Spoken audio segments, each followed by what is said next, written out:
Friends, ఈ వీడియోలో మన విశాఖపట్నంలో స్టీల్ ప్లాంట్ నుంచి అచ్యుతాపురం వరకు కారులో వెళ్ళబోతున్నాం. వెళ్తూ ఆ మధ్యలో ఉన్న రోడ్డును చూస్తూ ఆ రోడ్ డెవలప్మెంట్ గురించి తెలుసుకోబోతున్నాం. Hello friends, welcome back to our channel.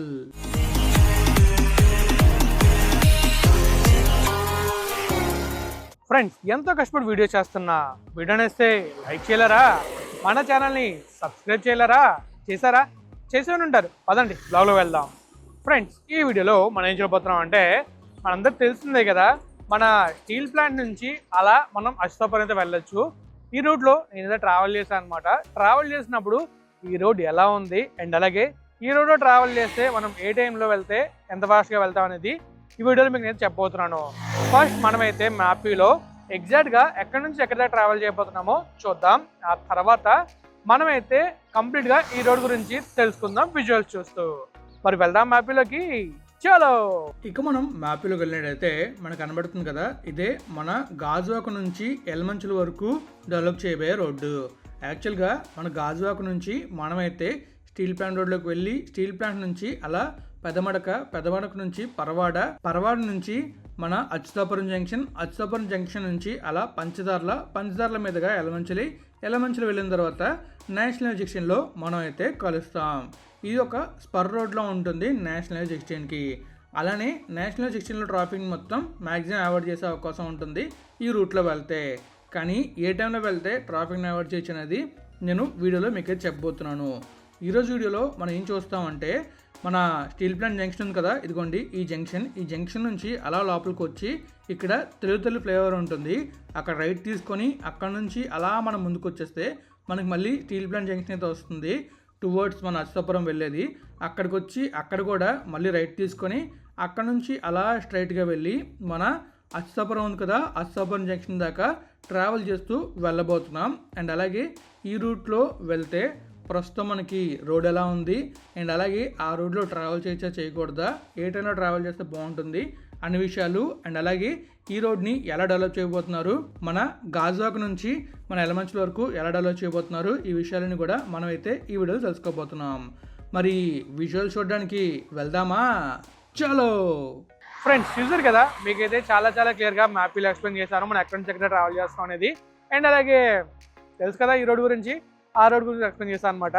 So మరి ఇప్పుడు విజువల్ చూడడానికి వెళ్ళబోతున్నాం. మరి వెళ్దామా? చలో.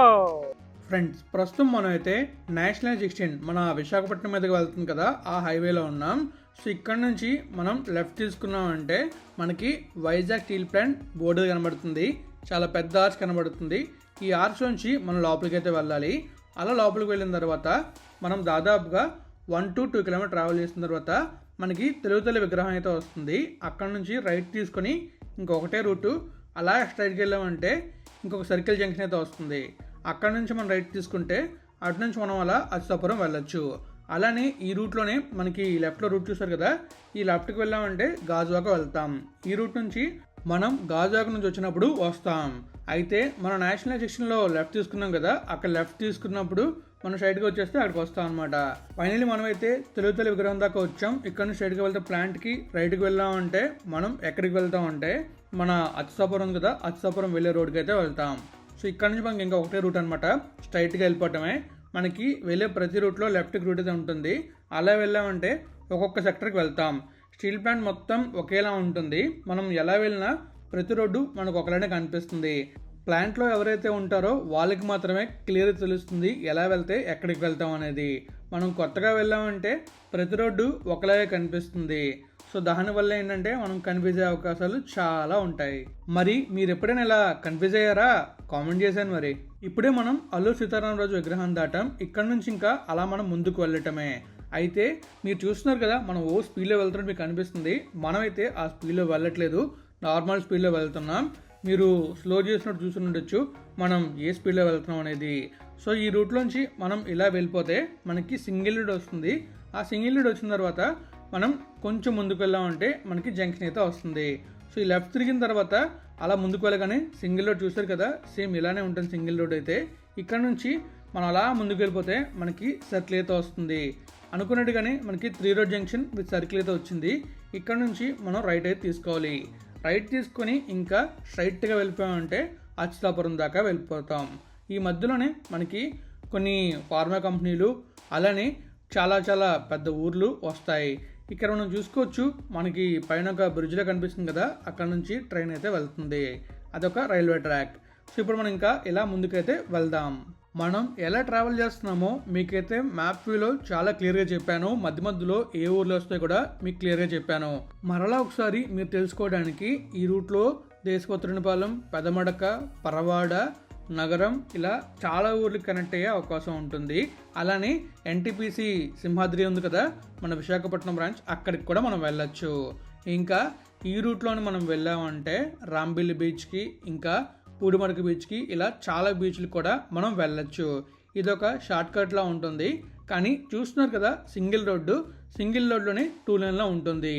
ఈ రూట్లో మార్నింగ్ టైంలో వెళ్తే పెద్దగా ట్రాఫిక్ ఉండదు, కానీ 8 to 9, 9 to 10 ఆ టైంలో వెళ్ళామంటే ఫుల్ ట్రాఫిక్ ఉంటుంది. ఎందుకంటే మన అచ్యుతాపురం నుంచి ఎవరైనా సిటీలోకి రావాలంటే మోస్ట్లీ ఈ రూట్ని యూజ్ చేస్తారు. మార్నింగ్ 8 వరకు పెద్దగా ట్రాఫిక్ ఉండదు, ఎందుకంటే నేను వెళ్ళింది ఆ టైంలోనే కాబట్టి. మీరు చూస్తున్నారు కదా ట్రాఫిక్ మనకు పెద్దగా కనిపించట్లేదు. అదే ఒక జస్ట్ 8 దాటిందని చాలు ట్రాఫిక్ విపరీతంగా పెరిగిపోతుంది. అందుకే ఈ రోడ్ని వెడల్పు చేద్దాం అనుకుంటున్నారు. దాదాపుగా 100 feet రోడ్ వరకు డెవలప్ చేయబోతున్నారు. కంప్లీట్గా 4 lane అయ్యే అవకాశాలు ఉన్నాయి. మనకు ఆల్రెడీ మన అచ్యుతాపురం నుంచి అనకాపల్లి వైపు 4 lane అయితే డెవలప్ చేస్తున్నారు. మీరు కనుక అది చూడాలనుకుంటే మన ఛానల్లో ఉంటుంది. కంప్లీట్గా ఆ వీడియోని తీసి మన యూట్యూబ్ ఛానల్లో పెట్టాను, మీరు చూసేయండి. అలానే మీకు ఆ రోడ్ డీటెయిల్స్ కూడా కంప్లీట్ చెప్పాను. దాంతోపాటు సెమీ లూనర్ రింగ్ రోడ్ తెలుసు కదా, మన పొడిమడక బీచ్ నుంచి భోగపురం బీచ్ వరకు వేస్తా అన్నారు. దాని డీపేర్ కూడా ప్రిపేర్ చేస్తున్నారు అండ్ అది కూడా డెవలప్ చేసే అవకాశం ఉంది. మరప్పుడు ఈ 4 lane రోడ్ కలుస్తుందో లేకపోతే దాన్ని మళ్ళీ సపరేట్గా వేరే రూట్లో వేస్తారా అనేది చూడాలి. ఇంకా అచ్యుతాపురానికి బైపాస్ని కూడా కన్స్ట్రక్ట్ చేద్దాం అనుకుంటున్నారు, అంటే ఒక రింగ్ రోడ్ లాగా. ఎందుకంటే అచ్యుతాపురం మధ్యలో ఉండి చుట్టూ ఒక రింగ్ రోడ్ లాంటి రోడ్డు ఉందంటే మొత్తం ట్రాఫిక్ అంతా కూడా ఊరు చుట్టూనే జరుగుతుంది. దాని ద్వారా ఊర్లో ట్రాఫిక్ అనేది ఉండదు అండ్ అలాగే ఊర్లో ప్రమాదాలు కూడా జరగకుండా ఉంటాయి. మన జర్నీలో మనం అబ్జర్వ్ చేస్తూ ఉండొచ్చు, రోడ్డుకి అక్కడక్కడ మొత్తం పాట్ హోల్స్ ఉన్నాయి అండ్ అలాగే మీరు అబ్జర్వ్ చేయొచ్చు ఎక్కువ హెవీ వెహికల్స్ కూడా తిరుగుతూ ఉన్నాయి. ఈ రోడ్ వేసినా కూడా తొందరగానే పాడైపోతుంది, ఎందుకంటే హెవీ వెహికల్స్ అంతగా తిరుగుతున్నాయి కాబట్టి. ఎక్కువగా మనకి ఈ ఫార్మా కంపెనీకి వెళ్ళే బస్సులు అయితే ఈ రూట్లో తిరుగుతూ ఉంటాయి. ఇంకా అలానే మనకి అటువైపు అచ్యుతాపురం వెళ్ళాలన్నా ఎలమంచిలో వెళ్ళాలన్నా కూడా ఈ రూటే ఉంటుంది కాబట్టి. సో దీనివల్ల మనకి ఎక్కువ ట్రాఫిక్ అండ్ ఎక్కువ హెవీ వెహికల్స్ కూడా వెళ్తూ ఉంటాయి. సో అందుకే ఈ రోడ్ వేసినా కూడా పాడైపోతూ ఉంటుంది. ఈ రోడ్ వేశారు కానీ మళ్ళీ పాడైంది. ఈ మధ్యలో మనం చూడొచ్చు, మధ్యలో అయితే రోడ్ అంతా బాగానే ఉంది, కానీ ఆ ఊరు దగ్గరలో మాత్రం కంప్లీట్గా రోడ్డు చాలా వరస్ట్గా ఉంది. ఇక్కడ మనం చూస్తున్నట్లయితే మనకి చాలా క్లియర్ కనిపిస్తుంది రోడ్ ఎలా ఉందనేది. కంప్లీట్గా సింగిల్ రోడ్డే కానీ 2 lane ఉండడం వల్ల ఈజీగా వెళ్తున్నాం, లేకపోతే చాలా ఇబ్బందికరంగా వెళ్ళాలి. మనం ట్రావెల్ చేసిన డిస్టెన్స్ అయితే అరౌండ్ 26 kilometers అయితే ఉంటుంది. అంటే మనం స్టీల్ ప్లాంట్ జంక్షన్ నుంచి ఇలా వచ్చాం కాబట్టి మనం 26 kilometers వచ్చింది. అదే మనం జంక్షన్ చూస్తున్నాం కదా 3 road జంక్షన్, ఆ 3 road జంక్షన్ నుంచి అచ్యుతాపురం జంక్షన్కి దాదాపుగా 18 kilometers అయితే ఉంటుంది. అక్కడ నుంచి ఎలమంచిలి ఒక 20 kilometers అయితే ఉంటుంది. మొత్తం 38 kilometers. ఇంకా గాజువాక్ ఎక్స్టెండ్ చేస్తే దాదాపుగా 42 kilometers అయితే వస్తుంది. సో ఈ 42 kilometers కూడా డెవలప్ చేయబోతున్నారు ఫ్యూచర్లో. అండ్ అలాగే ఈ రోడ్ డెవలప్ చేయడం ద్వారా ఈ చుట్టుపక్కల ఉన్న ఫార్మా కంపెనీలకి అలానే ఆ చుట్టుపక్కల ఉండే ఇండస్ట్రీస్కి చాలా బెనిఫిట్ అవుతుంది. ఈ 26 kilometers ట్రావెల్ చేయడానికి నాకైతే దాదాపుగా 40 నిమిషాలు పట్టింది. కానీ మీకు నేను 10 నిమిషాల టైంలోనే కంప్లీట్గా ఈ రోడ్ అంతా చూపిస్తున్నానంటే దానికి నేను వీడియోని ఫాస్ట్ ఫార్వర్డ్ చేయడమే, లేకపోతే ఇంత తక్కువ టైంలో అంత కంప్లీట్ స్ట్రెచ్ని మీకు కంప్లీట్గా చూపించలేను. నేను వెహికల్లో ఫాస్ట్గా వెళ్తున్నాను మీకు అనిపించవచ్చు, కానీ మనం ఫాస్ట్గా అయితే వెళ్ళట్లేదు, చాలా స్లోగానే వెళ్తున్నాం. ఈ రూట్లో ఫాస్ట్గా వెళ్ళడం చాలా ప్రమాదకరం, ఎందుకంటే ఎక్కువగా హెవీ వెహికల్స్ తిరుగుతూ ఉంటాయి.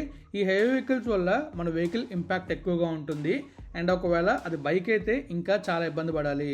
సో ఈ రూట్లో బైకర్స్ కానీ కార్స్ కానీ వెళ్ళినప్పుడు చాలా జాగ్రత్తగా వెళ్ళండి. ఊర్లో వచ్చినప్పుడు స్లో అవ్వండి, ఎందుకంటే ఊర్లోని అటు ఇటు చిన్నపిల్లలు తిరిగే అవకాశం ఉంటుంది, దానివల్ల కూడా ప్రమాదం జరిగే అవకాశం ఉంటుంది. సో ఒక ఊరు వచ్చిందంటే స్లో అవ్వండి. అండ్ అలాగే ఈ రూట్లో మ్యాక్సిమం ఒక 50 speed వరకు వెళ్తే సేఫ్ స్పీడ్లో వెళ్ళినట్టే, అంతకుమించి స్పీడ్గా వెళ్ళామంటే అది అన్సేఫ్ స్పీడ్. సో అలానే అలా వెళ్తే ప్రమాదం జరిగే అవకాశం కూడా ఉంటుంది. సో అందరూ జాగ్రత్తగా వెళ్తారని అనుకుంటున్నాను. ఈ రూట్లో మనం వెళ్తున్నప్పుడు ట్రక్స్ని ఓవర్టేక్ చేసేటప్పుడు కూడా చాలా జాగ్రత్తగా ఓవర్టేక్ చేయాలి. ఎందుకంటే మీరు అబ్జర్వ్ చేస్తున్నారు కదా ట్రక్స్ అనేవి ఎలా వెళ్తున్నాయో. మ్యాక్సిమం వాళ్ళు సైడ్ అవ్వకుండా ఉంటారు, బట్ మ్యాక్సిమం సైడ్ తీసుకోవాలంటే ముందును అబ్జర్వ్ చేసి మన వెహికల్ ఓవర్టేక్ చేయగలుగుతుందో చూసి అప్పుడే ఓవర్టేక్ చేయాలి. ఇంకా ట్రక్స్ కూడా చాలా జాగ్రత్తగా వెళ్ళాలి, ఎందుకంటే వాళ్ళు కూడా ఓవర్ స్పీడ్లో వెళ్తున్నట్టు మనకు అనిపిస్తూ ఉంటుంది. ఆ స్పీడ్లో వెళ్తున్నప్పుడు ప్రమాదం చాలా తీవ్రంగా ఉంటుంది. మనం అబ్జర్వ్ చేస్తూనే ఉండొచ్చు అండ్ అలాగే మనం చూస్తూనే ఉండొచ్చు న్యూస్లోని ఇలా ప్రమాదం జరిగింది అలా ప్రమాదం జరిగిందని చెప్పి. సో అలాంటి ప్రమాదాలు జరగకుండా ఉండాలంటే మనం సేఫ్ స్పీడ్లో వెళ్ళడం చాలా మంచిది. మనమైతే ఆల్మోస్ట్ అచ్యుతాపురంలో ఎంటర్ అయిపోయాం. సో అచ్యుతాపురం జంక్షన్ దగ్గర ఫ్లైఓవర్ వర్క్ కూడా అవుతుంది. ఆ ఫ్లైఓవర్ని కూడా మీకు నేను కన్స్ట్రక్షన్ ఎలా జరుగుతుందో చూపించాను. ఆ వీడియోస్ కూడా మన ఛానల్లో ఉంటాయి. మీకైతే నేను ఆల్రెడీ ఆ రూట్లో అండ్ అలాగే ఆ ఫ్లైఓవర్ దగ్గర ఎలాంటి వర్క్ జరిగిందో చూపించాను ఒక 2-3 టైమ్స్. ఆ వీడియోస్ కూడా మన ఛానల్లో ఉంటే చూడాలనుకుంటే మీరు చూడొచ్చు. ఫైనలీ మనం అయితే అచ్యుతాపురం జంక్షన్కి వస్తాం. ఈ జంక్షన్ నుంచి లెఫ్ట్కి వెళ్ళామంటే మనం ఎటు వెళ్తామంటే మన పూడిమడక తర్వాత రాంబిలి వెళ్తాం. రైట్ తీసుకున్నామంటే టువర్డ్స్ మన అనకాపల్లి వైపు వెళ్తాం. మనం అయితే స్ట్రైట్గా వెళ్తున్నాం, అలా వెళ్తే ఎలమంచిలు వెళ్తాం. ఇక్కడ నుంచి ఎలమంచిల వీడియో అప్కమింగ్ వీడియోలో మీకు అయితే నేను చూపిస్తాను. సో మరి ఇంకా ఈ వీడియోని ఎండ్ చేద్దామా ఫ్రెండ్స్? ఫైనలీ చూసారు కదా, మీకైతే చాలా చాలా క్లియర్గా మన స్టీల్ ప్లాంట్ నుంచి ఎగ్జాక్ట్గా అచ్యుతాపురం దగ్గర ట్రావెల్ చేసి ఆ రోడ్ ఎలా ఉందో మీకు క్లియర్ ఎక్స్ప్లెయిన్ చేశాను. మరి ఈ వీడియో ఎలా ఉందో మీరే కామెంట్ రూపంలో తెలియజేయాలి. నేనైతే ఈ వీడియోని ఎక్కడ ఎండ్ చేస్తున్నానో, మీకు కనుక వీడియో నచ్చితే లైక్ చేయండి, మీ ఫ్రెండ్స్ ఫ్యామిలీకి షేర్ చేయండి, అలానే మన ఛానల్ని ఇప్పటిదాకా సబ్స్క్రైబ్ అయిపోతే సబ్స్క్రైబ్ చేసేయండి. Thank you friends, thank you for support. Always have a safe and happy drive. Thank you, take care, bye.